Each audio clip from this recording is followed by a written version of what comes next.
Okay, I hope I am audible. So previously, we have discussed LangChain and LangGraph, how to make applications or some components using LangChain and LangGraph. Today, we will go through some examples where we will use LangSmith for tracking. So, whenever we build LLM applications, we need to check whether what is getting passed into the LLM and what we are getting as the output.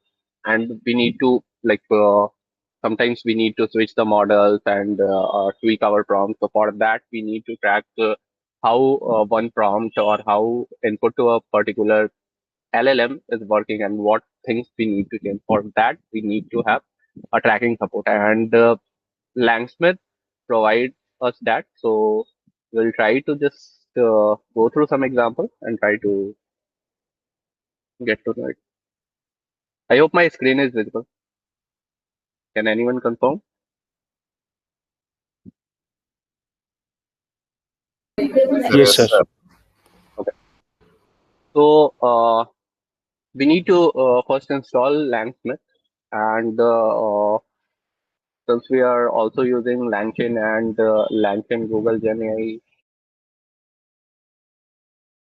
package, so we need to install those things as well. But earlier in the session, we have installed those things. So currently, I'm just installing LangSmith. So we'll install that, and uh, for this demo, I'll use enum class from enum. So previously we were using Pydantic class to define our output format. Here, just to give an example, how you can just set up a simple classification related task and use enum for that instead of using Pydantic class because it provides too much context related to the class, which is not relevant for simple classification. So we will use enum for this demo. Now from LangSmith, we will use traceable decorator. This is a decorator which we will use at the top of each function. And then we have our prompt template, which we will use to create the prompt. Then our chat Google generative AI class. So this we will use to initialize our client, chat client. And then we have the parser. So previously we were using Pydantic output parser. Here we are using output parser. So for traceability, to track how your prompts and other things are working, you need to set two environment variables. First is LangSmith tracing. You need to set it to true, and second is LangSmith API key. So you can set it by going here, and if you go here, you can create a new API key and use that. So currently I have a key and I'll use it. And here, if you see, we don't have any projects yet. Once we start running the application, we will see some projects and details in here. So that's pretty much it. We are loading the things and now we'll run all things. Here, we have a simple Python function. If you see, this is very basic. It's just adding two numbers. And we have used a decorated traceable. So if we install, okay, if we run this and if we call this function and if we go back here, yeah. So here we are seeing default. The project name is default. If we want, we can change this to any project name we want. So if you see this, we provided two inputs. First was number two, second was three, and this was the output we got. So this is very basic example. We will move to LLM related examples in a little bit, but here if you see, we can also pass metadata. Like many times, suppose you are using same prompt, but you are switching the model. Sometimes you are using Gemini 1.5 flat, sometimes Gemini 2.5 flat. So In that case, you need to check which model is giving better response. So for that, you can append the metadata. So if you add metadata here, it will store some kind of metadata. Yes, let me show that.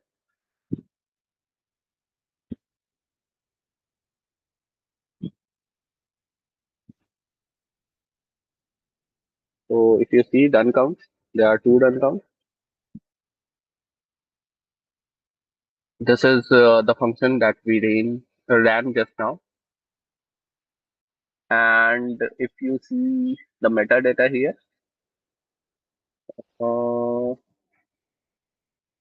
we passed this task testing LangSmith rating. So we are getting that detail. Okay. So you can pass any detail you want, model name, prompt you shouldn't pass, but model and other things if you want for tracing, you can add those details. Now, currently, we used only simple default project name, but if you want to have a specific or custom project name, we can do that as well. You just need to pass the project name, and it will create a new project, and it will use that to save the result.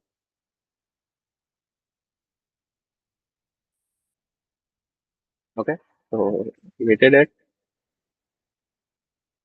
it added the result. Now, here we are trying to do a simple task. I'll just pass a text and I'll ask the model to classify it as positive, negative, or neutral. So this is a sentiment analysis task. We are setting up an enum class and we are initializing the parser. Then we have our template and we are creating the prompt. Then we have our LLM client and then we are invoking the chain. If we see the result, we are getting this kind of result. Okay. Now we can see all the things related to this run here. What we passed, what kind of result we got, those details. So if you see in default, we have three runs. The initial two was first was addition function, second was multiplication, and third the whole thing we had just now. So we didn't provide any name for that. So it automatically created a runnable sequence as name and it is using it. So if you remember in or if you see in chain we have three things. First is prompt, then LLM client, then parser. So we are seeing those three things here. So this is the top level view which you can use to check what input you passed, what was the output. Okay. But if you want to check the internal components, you can do that as well. So first was our prompt template. So in that, we passed this input text and we got this as the prompt. So this is our prompt. And if you compare this with our prompt, so we were adding here text and we were adding format instructions here. And if you try to see that those parts, so the text is here, and instead of having the format instructions, we are getting this kind of detail, and the LLM will use this kind of detail to provide the output. So that's why in the output we are seeing positive, nothing other than that. And then here we were initializing the model. This is the part where we were initializing the model, and after passing the prompt, this is the prompt. So after passing the prompt, we were getting this kind of result. And since the prompt was not too complex and the task was very simple, LLM just generated this instead of generating some weird stuff. So it generated this, and in the last step, we had our parser, and the input to the parser was the output from Chat Google Generative AI component. So that's the input, and then we are getting the final. Okay. Any doubt till here?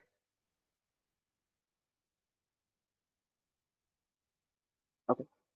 One thing, if you see. Like here, we were adding traceable decorator to each function for tracing, right? But if you see these details in this part, we haven't added any traceable kind of thing. Okay, so if you see the whole thing, there is no traceable and other thing. So since LangSmith is also developed by LangChain community, so it is automatically supported in LangChain. If you just set these two variables in your environment file and load them, then whichever functions which are related to LangChain, or if you have chains or some land graph components, all those things will be automatically, all those things will start automatically generating traces, and those traces you can see in your LangSmith dashboard. Okay. Now we'll see one more example. So here they are trying to generate a caption from an image, and we'll try to see whether we are getting something related to this in LangSmith dashboard. Okay. So for this task, we need Google Gen AI from LangChain. So I'm using that. Then OpenAI, if we want, we can use OpenAI AI as well. I have created a function to load the client, so that's why I'm using both the things. But if you want, you can just use single uh, class and just initialize your client. So that will also. Here we are trying to. Here we have the helper function to load our client.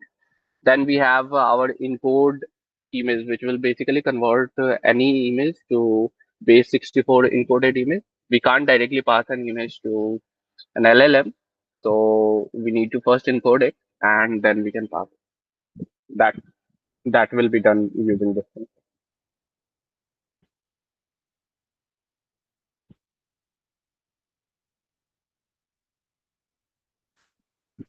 Then we have our identity class, which is a very basic class if you see.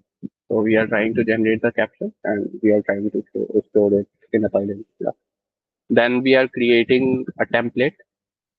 So you are an image caption generator. You will be provided with an image, generate a caption for it, not more than 10 bucks. Then we are initializing our model. Then we are initializing our parser.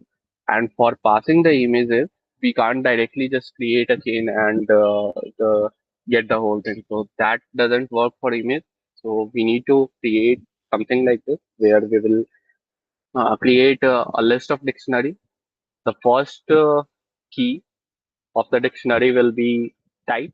What type of input are we providing in that dictionary? And then the second will be uh, the type mapping with the actual content. So if you see, our template is a text. So we are providing type as text, and then we are providing the template. Then again, our parser, uh, we checked one of the parser, enum parser, and it was something like a string. So it is basically a string. So we are again using type is equal to text and then passing the parser. Then we need to provide our image. For that, the type should be image URL, and in URL we will pass the encoded image. Okay. So we have the function. We are using that function to convert the image into base 64 image, and then we are using that as URL. Then we need to wrap the whole thing into human message class. So we are doing that. Initialize the human message class with content is equal to this whole thing. We're doing that.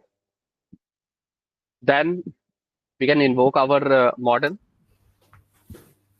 Any question? Sorry, sir. Okay. So then we can invoke our model and we will get some kind of result. And once we get the result will be an object. And to get the output, we can use result.content. This is something similar to what we used in the agent, LangChain agent. So this is similar to that. We can access the final output. using result.content, and then we need to pass that output to the parser to get the final result. So that thing I'm doing here, and finally once I get the whole thing, I'm using model.dump to get the result. And now here we have image path. If I show you the image, yeah. So this is the image. There are two puppies and they are sitting on grass, and we are invoking the change and getting this kind of result. So let me run all these functions, and then we will check the result. And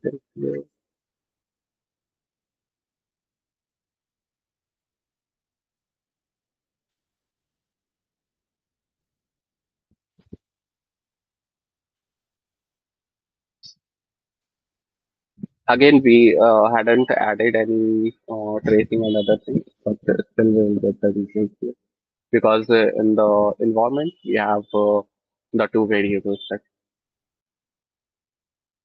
So this is the thing.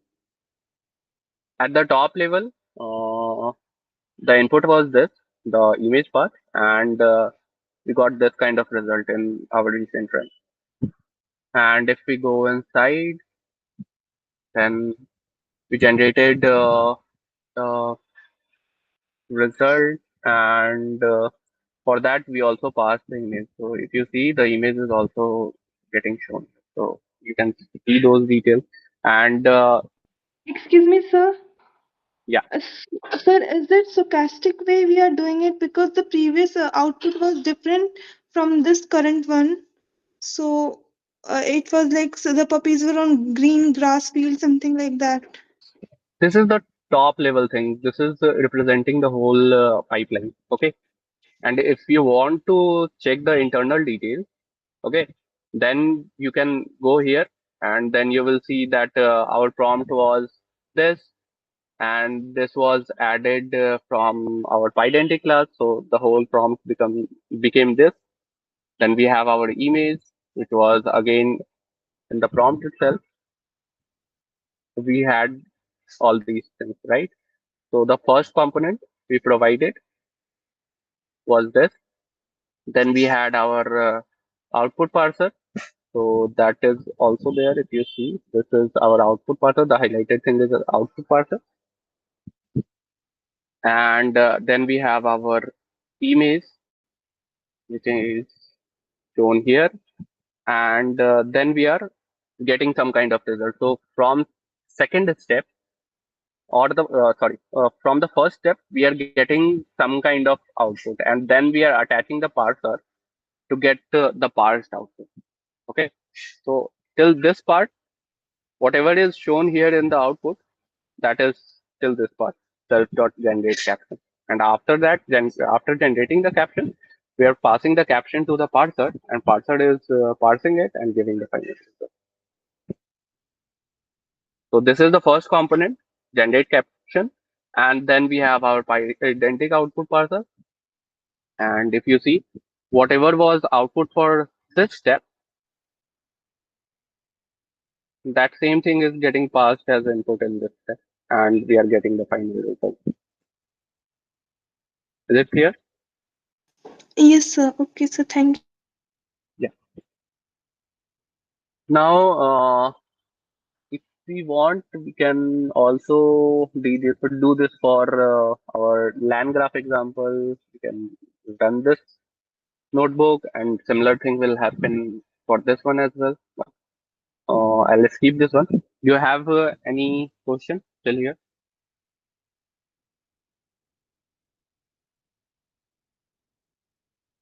Okay. So that's pretty much it from my side for this week. In the next week, we will go into some basic overview of prompt engineering, what type of prompts should we write, and what are the different types of prompts. So those details we will discuss for in next week.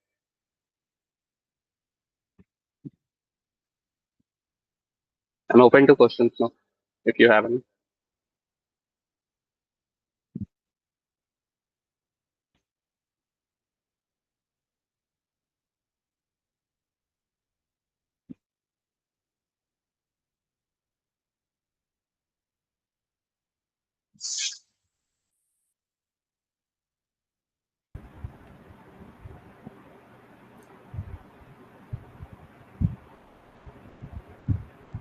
Shubham, you want to add anything?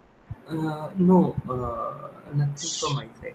Nitish, you can stop the recording and live stream. Ah, yeah. You Okay. guys know about the extension of deadline for milestone 1 and 2? It's 21 now. It's extended by 21 or 20? Yeah, 2 days. 22. Yeah, 22. it is 22. extended to 22. You guys having any issue in project?